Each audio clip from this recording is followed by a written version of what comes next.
Petrol की कीमत पर हमेशा बहस होती रहती है।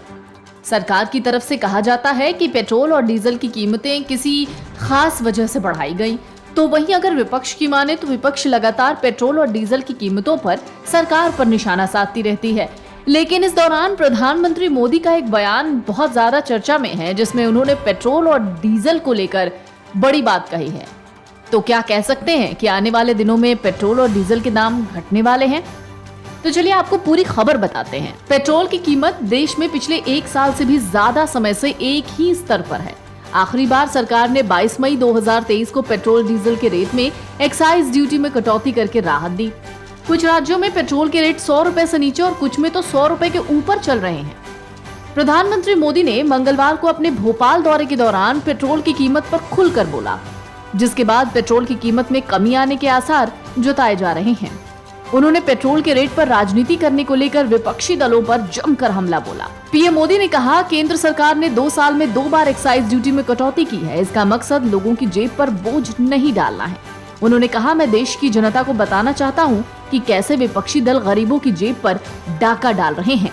जरा सुनिए प्रधानमंत्री का वो बयान जो इस वक्त सबसे ज्यादा चर्चा में है। साथियों, गरीबों की सेवा का ये भाव, गरीब की जेब की चिंता, भाजपा हर पल उनकी मदद में खड़ा रहता है और यही भाजपा की पहचान है। लेकिन विपक्ष की पार्टियां कैसे गरीब और मध्यम वर्ग की जेब काट रही है, ये भी देश के लोगों को बताना चाहता हूं। ये विपक्षी लोग पेट्रोल की कीमतों पर बहुत हाय तौबा मचाते थे।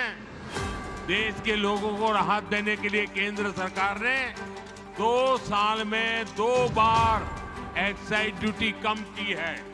लेकिन ज्यादातर राज्यों में जहां बीजेपी सरकार नहीं है, वहां इन राजनीतिक दलों ने इससे कटौती का लाभ जनता में ट्रांसफर नहीं किया है। इन राज्यों ने अपने स्टेट का वेट बढ़ाकर जनता से वसूली का अभियान चालू रखा है। आज यूपी, गुजरात, हरियाणा, उत्तराखंड जहां भाजपा सरकार है ना, वहां पेट्रोल की कीमत 100 रुपये से कम है।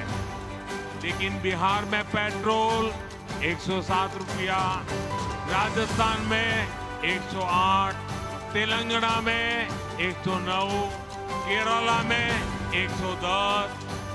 क्यों भाई? इन राज्यों में जिन दलों की सरकारें हैं, वो जनता के साथ, गरीब और मध्यम वर्ग के साथ विश्वासघात कर रहे हैं। साथियों, प्रधानमंत्री ने कहा कि उत्तर प्रदेश, गुजरात, हरियाणा, उत्तराखंड और जहां भी बीजेपी के नेतृत्व वाली सरकार है, उन राज्यों में पेट्रोल 100 रुपए से कम है। लेकिन बिहार में पेट्रोल की कीमत 107 रुपए, राजस्थान में 108, तेलंगाना में 109 और केरल में 110 रुपए है। विपक्षी दल जनता और गरीबों को धोखा दे रहे हैं।